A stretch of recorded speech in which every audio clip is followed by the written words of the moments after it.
The day everything collapsed, approximately 4,000 alphabets. The morning it all fell apart didn't feel special in any way.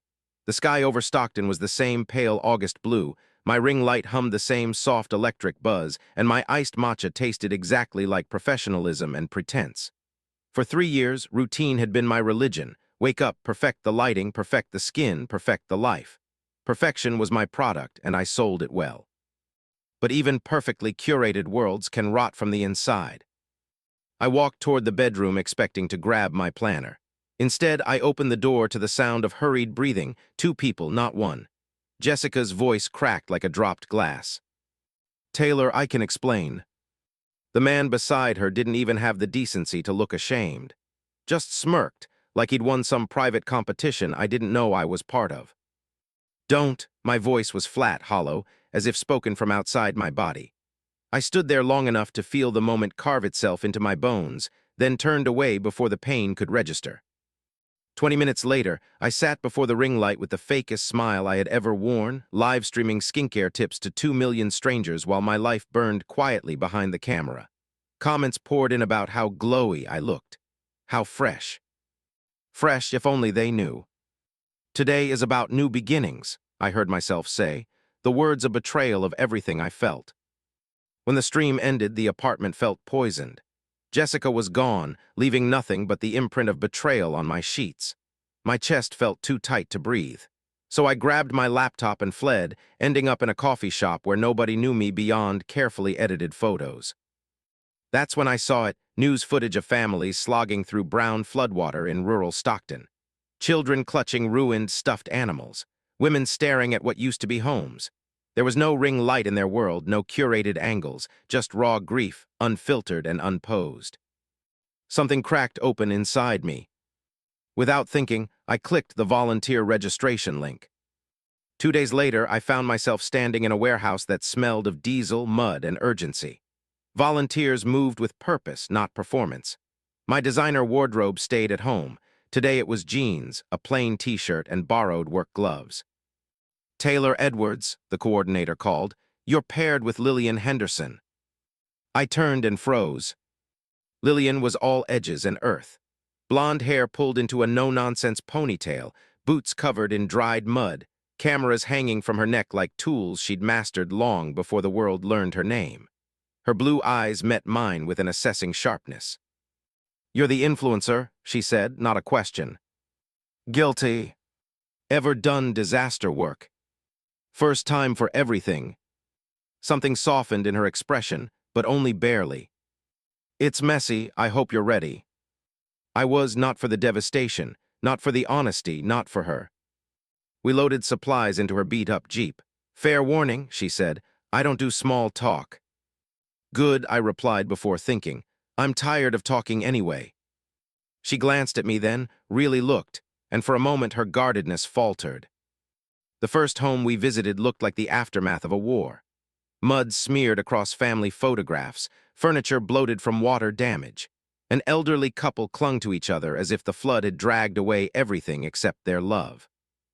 "Insurance won't cover half of this," Mrs. Johnson whispered, tears cutting lines through the grime. Lillian knelt beside a ruined box, lifting soggy photos with reverence. "These can be saved, I know a technique." I watched her hands, gentle, steady, healing. "Where'd you learn that?" I asked later as we drove. "My grandmother, war photographer." A shadow crossed her features. "She taught me that photographs don't just hold memories, they hold souls." Her knuckles whitened on the steering wheel. There was a story there, but I didn't push. At the next house, kids giggled as Lillian let them peek through her camera lens. The sound was pure, bright, cutting through days of numbness inside me. "You're different than I expected," I told her. "How so?" "You see stories where most people see destruction." Her eyes lingered on mine, searching for something. "And what do you see, Taylor?" I swallowed, for once people, not content. Something shifted in the air between us, subtle, fragile, dangerous. Even before the storm trapped us in an abandoned community center that night, even before shared flashlights and quiet confessions, I felt it building. A pull, a question, a beginning I wasn't ready for. But beginnings don't wait for permission. And neither, I realized, did she. The storm that changed everything, long, full paragraphs. The storm had not been part of the plan.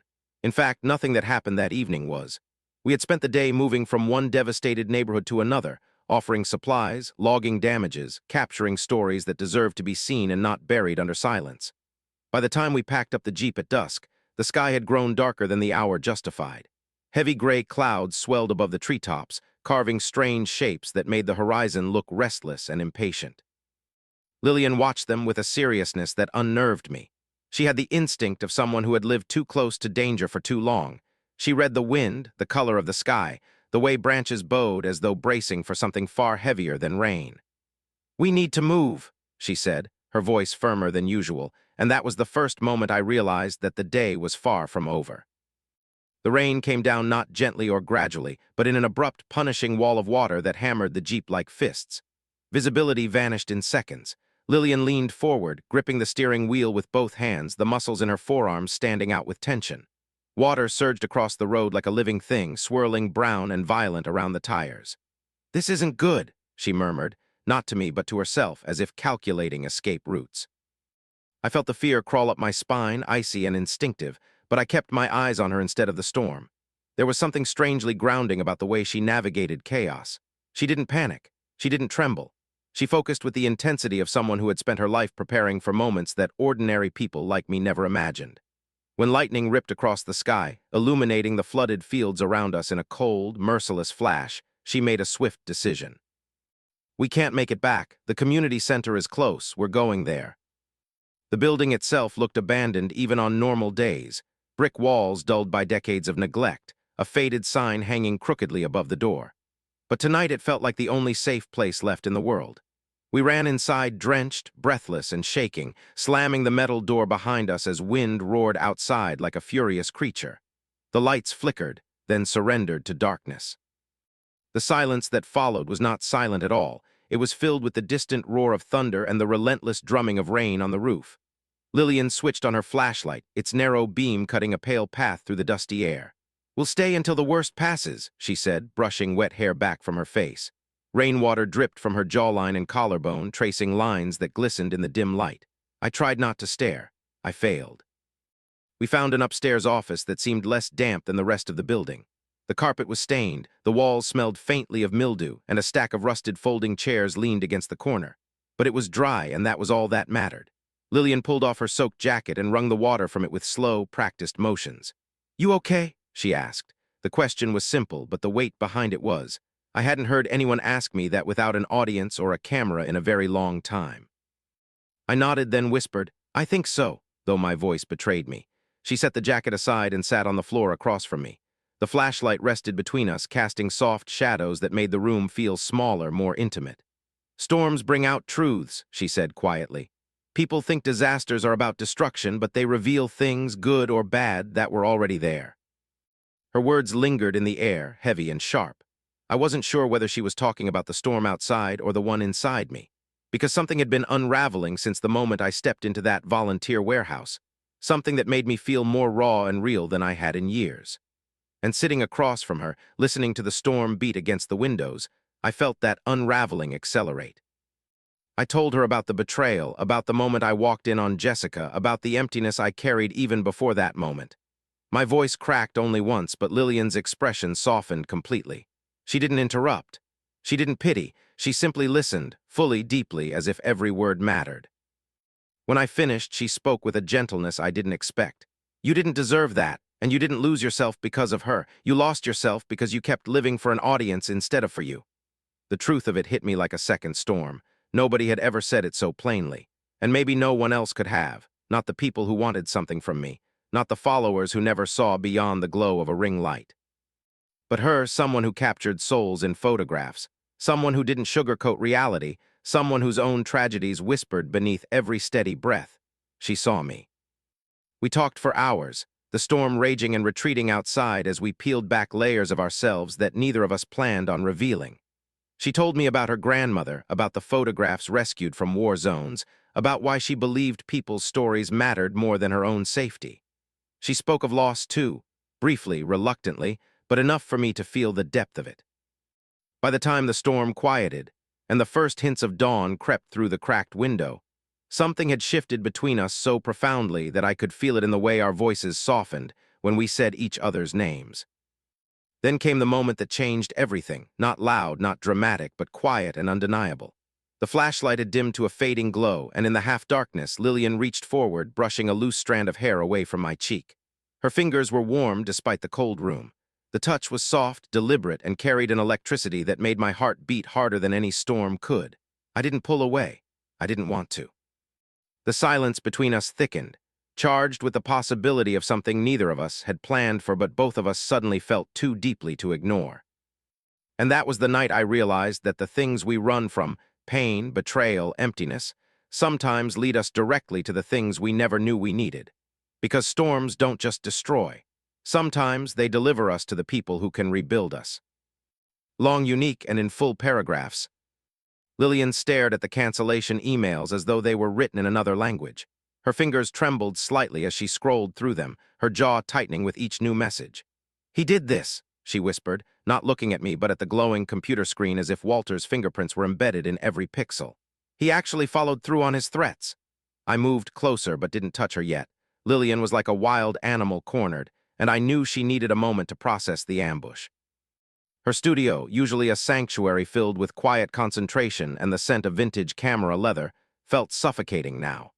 The air crackled with her frustration, helplessness, and something deeper, fear that she was losing everything she had rebuilt after leaving Walter.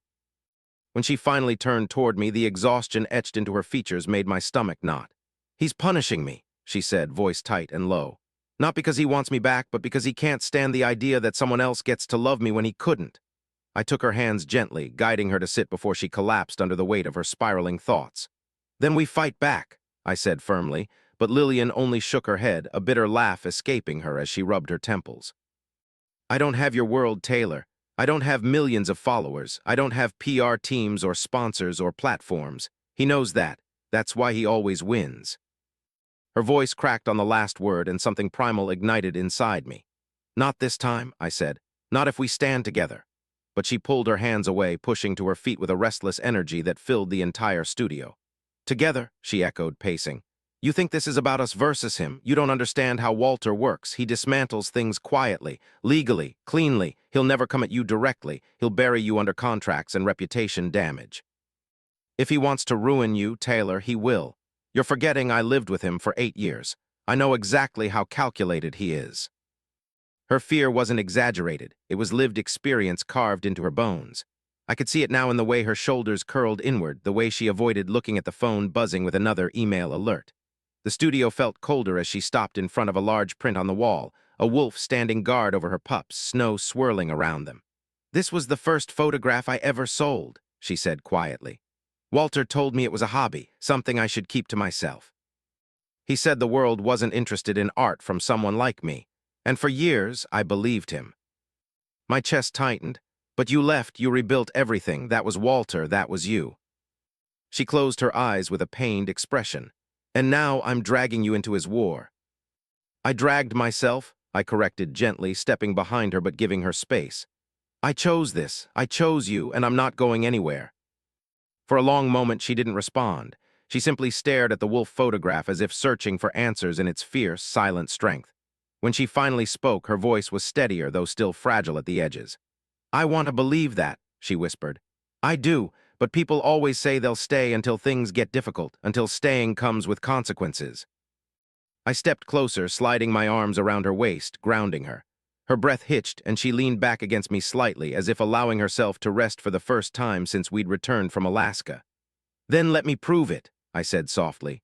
"Not online, not with posts or stories or followers, just here with you." Lillian turned in my arms, searching my face with an intensity that made my heart stutter. "You really mean that, don't you?" Her voice was barely above a whisper, vulnerable in a way that felt sacred. "I do." We stood there in the dim light of her studio, surrounded by the ghosts of her work, her memories, her battles. And for a moment, it felt like we were the only two people in the world.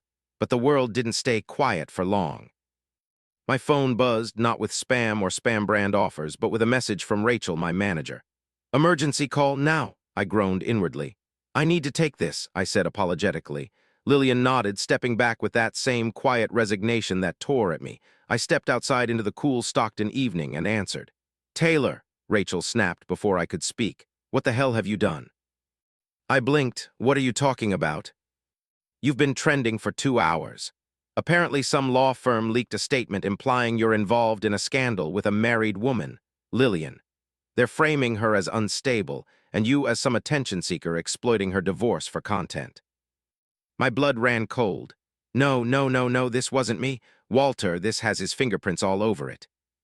Well, congratulations, Rachel snapped. Because half your sponsors just called to pause their partnerships, and the other half want statements within the hour. I ended the call with shaking hands, disbelief and fury twisting inside me. When I stepped back into the studio, Lillian looked up with a small, resigned exhale that broke something inside me. That was about the trending, she asked quietly. You saw it? She nodded. Walter doesn't like losing, so he changes the rules. A storm surged inside me, not the emotional kind I had always performed online, but something real, raw, protective. He doesn't get to do this, I said fiercely. He doesn't get to rewrite our story. Lillian's eyes softened, but there was something else behind them. Fear, yes, but also determination. Then we need to be smart, she said. Careful, strategic, because you're not just fighting a jealous ex-husband. You're fighting someone who builds his reputation on winning battles exactly like this. I stepped closer, cupping her face. Then he's about to lose one. She held my gaze for a long moment, something shifting inside her like the thawing of ice. She exhaled slowly, her forehead touching mine. Whatever happens next is going to change everything, she whispered. I know, I murmured, and I'm ready.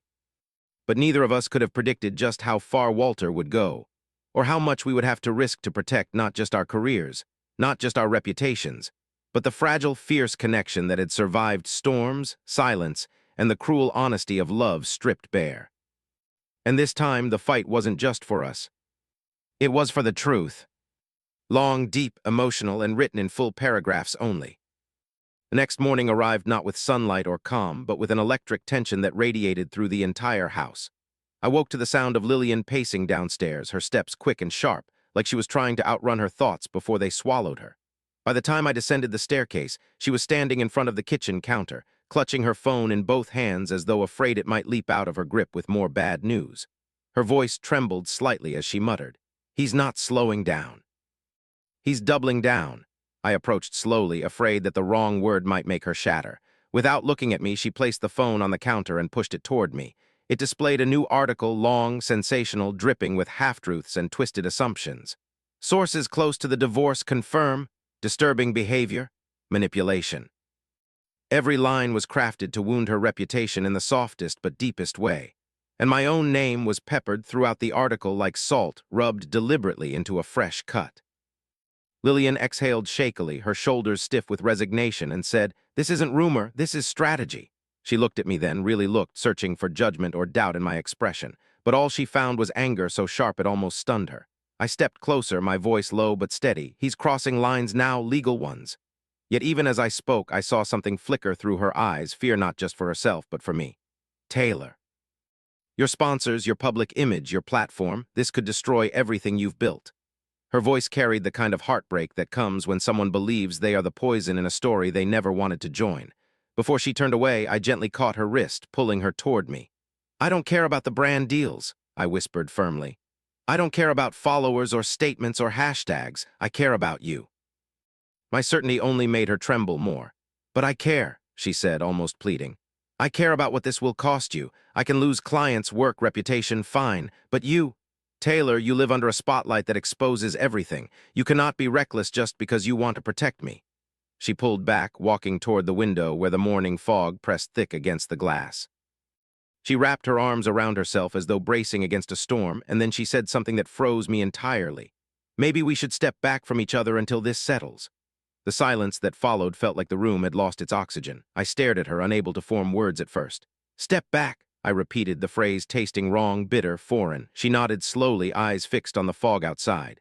"Not because I want distance. God knows that's the last thing I want. But Walter. He won't stop until he believes he's torn us apart. If we pull away now, even temporarily, maybe he'll stop pushing. The idea of distancing myself from her felt like a physical wound. So he wins, I said, my voice sharper than intended. Lillian flinched at the tone but stayed quiet. I moved toward her, stopping only when we were a breath apart. Listen to me, I said, lowering my voice. He doesn't get to decide the terms of our story, not by intimidation, not by manipulating headlines, not by destroying your career or mine. Her jaw tightened and I saw tears glistening in the corners of her eyes, but she blinked them back forcefully. You don't understand, she murmured. Walter is not afraid of losing ethically. He is afraid of losing publicly. And right now he is cornered. Cornered men lash out in ways you cannot predict. I lifted her chin gently, forcing her gaze to meet mine. Then we stop being a silent target. We stop letting him move from the shadows while we stand here hoping the storm passes. Lillian frowned slightly, her confusion cutting through her fear. What are you saying? Taking a slow breath, I said. I'm saying we counter this not with gossip, not with fire, but with truth. We take control of the narrative before he writes it for us. She shook her head, stepping back. Going public would make it worse. I didn't deny her fear. She had lived through a version of this chaos before. But I also knew silence was exactly the oxygen Walter needed. Not a scandal, I clarified softly. Not a dramatic announcement, just the truth about the work you do, about the woman you are, about the people he's hurting with his campaign. We don't mention him, we don't accuse him, we just take back your voice. There was a long, strained pause before she whispered, I don't have a voice people listen to. I stepped closer again, shaking my head. Then borrow mine until you find yours again. That made her freeze completely, breath, movement, everything suspended in the space between us. Her eyes softened, not with relief, but with that fragile mixture of gratitude and terror people feel when they are offered something they don't believe they deserve. You do that for me? She asked quietly. I already am, I replied. Her shoulders finally sagged, the tension draining just enough for her to let out a long, shaky exhale before leaning into me, resting her forehead against my chest. I'm scared, she admitted in the barest whisper. I know, I answered, wrapping my arms around her. But courage isn't the absence of fear, it's standing anyway, and we're standing, together. We remained like that for several minutes, holding on to each other as though trying to anchor ourselves to something stronger than headlines and accusations. But the world outside didn't pause for sentiment. My phone buzzed again. Lillian didn't even have to look up. She closed her eyes and murmured, More fallout? I checked the screen. It wasn't my manager. It was something worse, a private email from a legal team I didn't recognize. The subject line alone twisted my stomach into knots. Notice of potential litigation.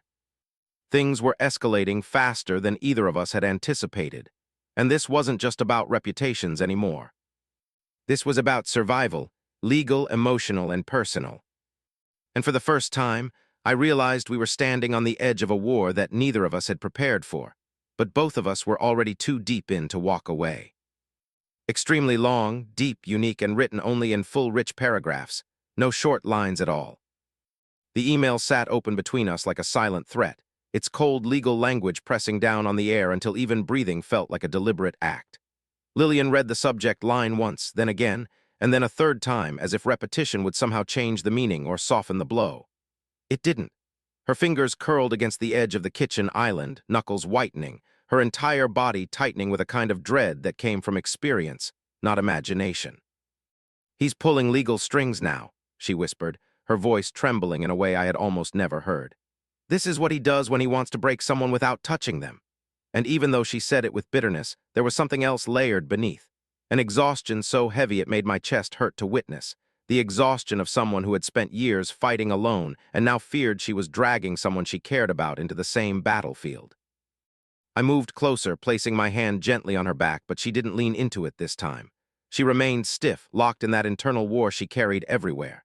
Lillian, I murmured, we don't even know the full extent yet. It could be intimidation, empty threats meant to scare us. She turned to me with a look so sharp and tired it made me swallow hard. Walter does not make empty threats, she said, every word slow and deliberate, as though carved out of a memory she would rather forget. If he wants to bury someone under legal pressure, he will bury them so deeply they'll forget what sunlight even looks like. He has the money, the connections, the network. He can manufacture a lawsuit out of thin air and keep it running for years. Hearing her say it wasn't hysteria. It was history, recited quietly by someone who had lived too many chapters of it. I reached for her hand, intertwining my fingers with hers, and finally she let herself lean back just a little, like someone who had been holding herself rigid for too long. Then we don't face it alone, I said firmly. We gather support. We get our own legal team. We prepare. She pressed her lips together, shaking her head slightly, her eyes drifting back to the email. You talk like this is a fair fight, she murmured. But it never is. He's not just attacking me. He's attacking you now. Do you have any idea what that means for your world? Your brand partners, your public persona, your followers who will turn every whisper into a judgment. There was a pause, a deep breath, and then she said something so raw it felt like the room tilted slightly. I'm scared that I'm becoming a liability to your life. The words hit me like a physical blow, not because of what they meant, but because of how deeply she believed them. I stepped closer, cupping her jaw gently, lifting her eyes to meet mine. You are not a liability, I said, my voice slow and steady, anchoring us both. You are someone worth fighting for, worth standing by, worth choosing, and I choose you not because it's easy, not because it's convenient, but because it's real. Her eyes softened, but a tear slipped down her cheek anyway, tracing a silent path before she brushed it away quickly, almost angrily, like she felt ashamed of showing emotion. I don't want you to sacrifice your life for mine, she whispered. I shook my head immediately. It's not a sacrifice, it's a decision, and I would make it again 1,000 times. Lillian inhaled shakily and moved away from me, pacing toward the window with that same restless energy she always had when emotions overwhelmed her. Outside, the world felt painfully normal. Cars passing, birds crossing the sky, neighbors watering their lawns. While inside, our world was threatening to collapse under the weight of one man's determination to control what he had already lost. She crossed her arms tightly, staring into the quiet neighborhood with an expression that blended fear, reflection, and something like anger she hadn't allowed herself to feel fully before. He's doing this because I embarrassed him, she said, voice low. Leaving him wasn't enough. Thriving without him was unforgivable, and loving someone else, she closed her eyes. That's the deepest wound to his pride. I approached slowly, wanting to give her space, but also wanting to keep her from spiraling into the corners of her mind where Walter still lived like an echo. He doesn't get to define the narrative anymore, I said quietly. Not your life, not our relationship, not your future.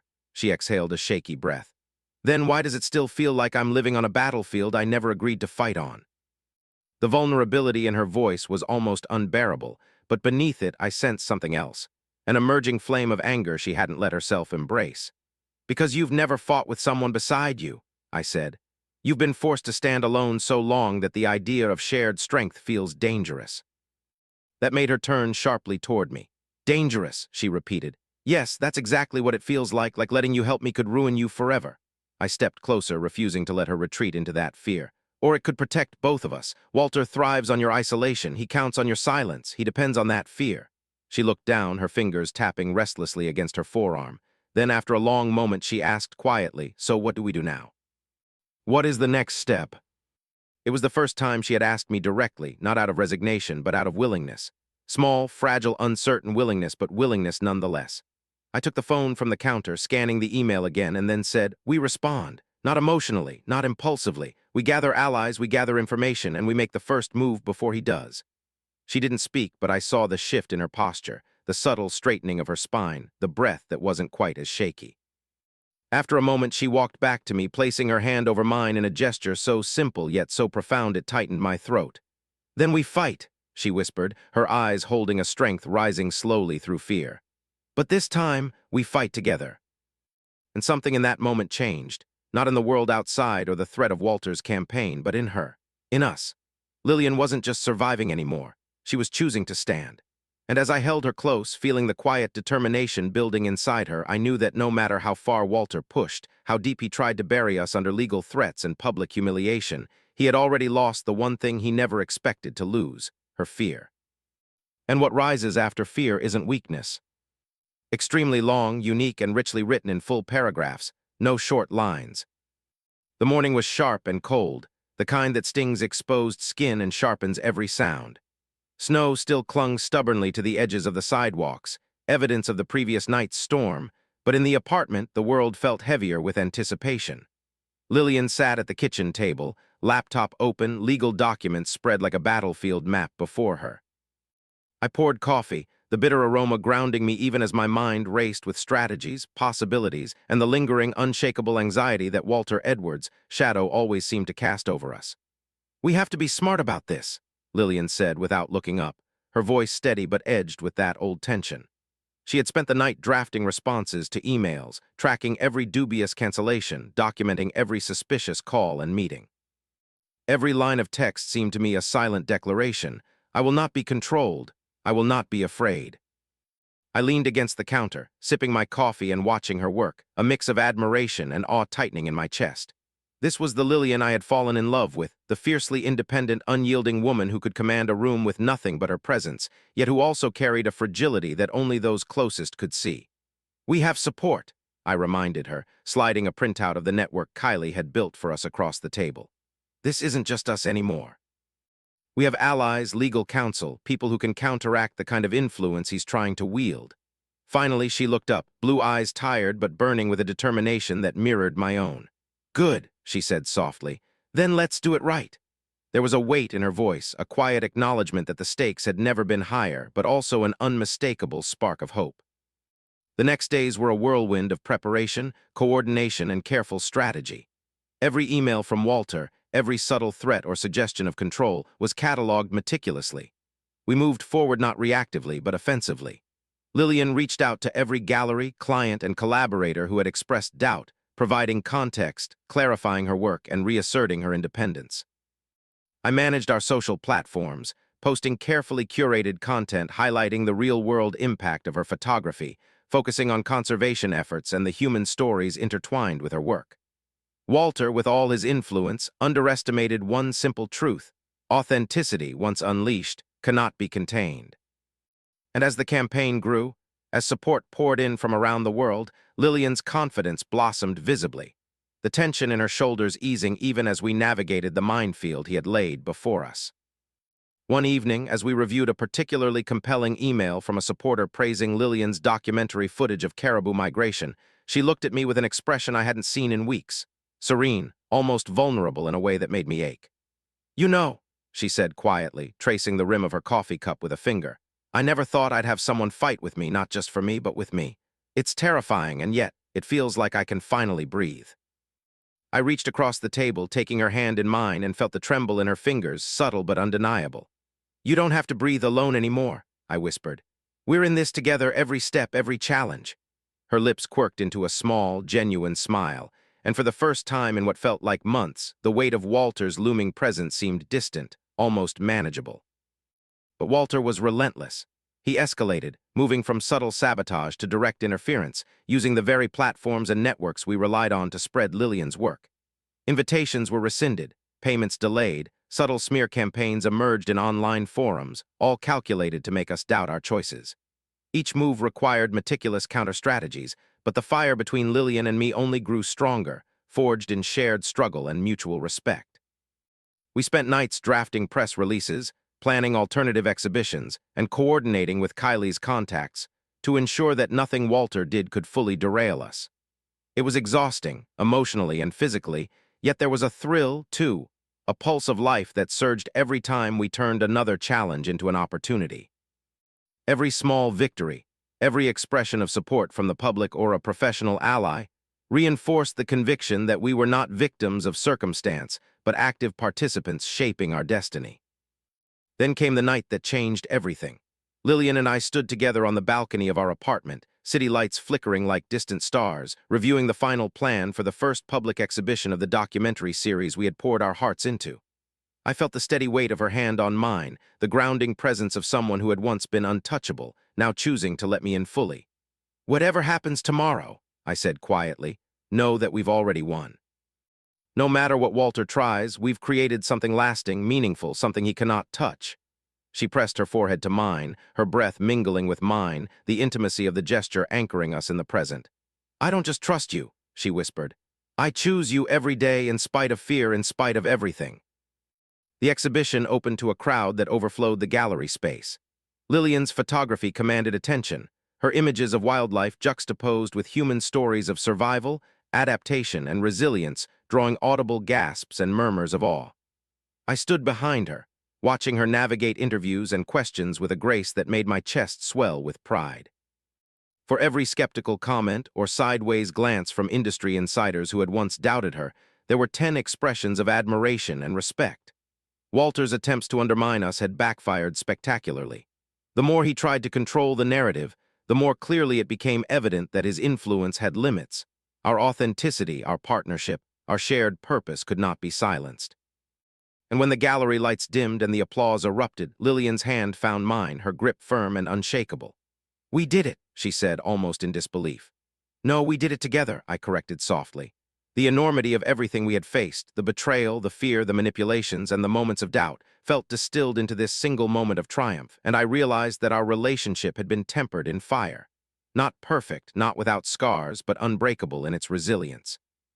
That night, as we walked home under the quiet hum of city lights, Lillian leaned her head against my shoulder and whispered, "I think we finally understand what it means to truly choose someone." I kissed the top of her head, feeling the weight of all we had overcome settle into a calm certainty. And in that moment, I knew without question that the battles ahead, professional or personal, would be met side by side, hearts aligned, spirits unyielding. A team forged not just by love, but by the hard-won courage to claim it despite every obstacle. Extremely long, unique, and written in full paragraphs. The weeks following the gallery exhibition were a whirlwind of activity, excitement, and an undercurrent of tension that neither Lillian nor I could fully ignore. The success of the documentary had drawn attention far beyond Stockton. Environmental groups, international photographers, journalists, and even corporate foundations eager to showcase authentic, socially conscious work. Yet with every new opportunity came a reminder that Walter Edwards had not disappeared. He was simply waiting, calculating, observing, and likely plotting his next move. Each time a new collaboration email arrived, Lillian's eyes would briefly flash with caution before her professional poise returned. I could sense her internal struggle, the desire to seize these opportunities, tempered by the fear that Walter's interference could undo months of hard-fought progress. I understood that fear intimately because I had faced it myself, though in a different form, the fear that someone you love will always be at the mercy of forces beyond your control. One morning, as snow still lingered on the city streets, Lillian and I sat together in the studio reviewing a proposal from an international environmental coalition. The project involved tracking migratory patterns of endangered species across continents and producing a collaborative documentary series highlighting the effects of climate change on both wildlife and indigenous communities. "This could be massive," I said, scanning the proposal with a mixture of awe and apprehension. Lillian leaned back in her chair, fingers interlaced, eyes narrowing thoughtfully. "It could," she said slowly, "or it could be a trap. I don't trust the motives behind every organization. Some want our story but not our voice." Her words resonated with me because we had seen the consequences of misplaced trust firsthand. Walter's attempts at manipulation had left deep scars, teaching us both that the world often prioritized appearances over substance. I reached over and placed my hand on hers, grounding her in the same way she grounded me countless times before. "Then we set the rules," I said firmly. "We define the narrative, we choose the collaborators, and we never compromise what we believe in, together." Lillian's lips curved into a faint smile, a spark of the fierce determination I had come to love rekindling in her eyes. As we prepared for the project, Walter escalated his tactics. Subtle threats morphed into overt intimidation. Flyers with insinuations about our professional ethics appeared at local events, emails from anonymous sources questioned Lillian's credibility, and even mutual contacts were approached with veiled warnings. One evening, while we were editing footage in the dimly lit studio, the office door clicked open, and a man in a tailored suit slipped inside unnoticed. "He's here," Lillian whispered, tension coiling in her shoulders. My heart thumped, adrenaline spiking as I followed her gaze. The intruder left no note, no confrontation, only the unmistakable impression that our lives were being monitored. We worked late into the night to document the incident, capture timestamps, and fortify our online security protocols. In those long hours, I saw the full depth of Lillian's resilience, her meticulous attention to detail, her unwavering focus, and her refusal to let fear dictate her actions. It was a side of her that few people would ever witness, but I was there, experiencing it all firsthand, and it deepened my admiration and love for her in ways I could not articulate. Despite the constant pressure, our relationship thrived on the challenges we faced together. Every obstacle Walter placed before us became a test of trust, communication, and creativity. Lillian and I began hosting private field trips for aspiring photographers and environmental journalists, mentoring them in both the art of photography and the importance of ethical storytelling. Watching her teach, guide, and inspire others reminded me why I had fallen in love with her. Her intelligence, her integrity, and her capacity to see beauty and truth in even the most unforgiving circumstances. One afternoon, after a particularly grueling expedition photographing a family of wolves in the Cascades, we huddled in the back of our Jeep, wrapped in blankets against the cold. Lillian's fingers brushed mine as she handed me a thermos of hot cocoa. "Taylor," she murmured, "I never want to go back to the way things were. Fear, manipulation, constantly defending ourselves. This is what life should feel like." Her voice carried a raw sincerity that made the hair on my arms stand on end. "And it will," I promised, pressing my lips to her forehead. "We're rewriting the rules our way for every step forward." Walter's most brazen move came months later when he attempted to secure a gallery partnership that directly conflicted with one of Lillian's projects. He leveraged old connections, offering exclusivity deals that would have effectively forced her to abandon the independence she valued above all else. Instead of panicking, Lillian and I convened with our legal counsel and media advisors. We drafted a statement asserting creative control over our work and highlighting the ethical responsibility of artistic independence. Within hours, the news spread across social media platforms, and supporters rallied behind us, sharing stories of their own experiences with corporate overreach and manipulation. Walter's influence, once formidable, began to wane under the collective strength of community, authenticity, and transparency. For Lillian, it was a vindication not just of her work, but of her courage to stand firm in the face of relentless pressure. For me, it was a confirmation of why I had fought to be by her side. True partnership meant facing storms together, no matter how fierce. And then came the evening that forever altered the trajectory of both our personal and professional lives. We had been invited to a prestigious environmental awards ceremony in San Francisco, an event where filmmakers, scientists, and activists converged to celebrate transformative work. Lillian was nominated for an award recognizing her contributions to wildlife conservation through photography. The night sky was clear, stars faintly twinkling above the Bay Area as we arrived, the city lights reflecting off the water. As we navigated through the crowd of dignitaries and press, I noticed Walter lingering near the entrance, observing us with that same cold, calculating gaze. But this time, he did not approach. Perhaps he realized that his tactics no longer held sway. Lillian moved through the room with effortless grace, accepting congratulations, answering questions, and radiating a confidence born from surviving and thriving under pressure. I stayed close, our hands occasionally brushing, and felt a surge of pride so intense it nearly brought me to my knees. We had transformed every threat, every challenge into a testament of resilience and integrity. We had emerged not just unbroken, but stronger together. By the time the awards were announced, it was clear that Lillian's work had captured the hearts and minds of the audience. The announcement came, her name echoing through the grand hall. She had won.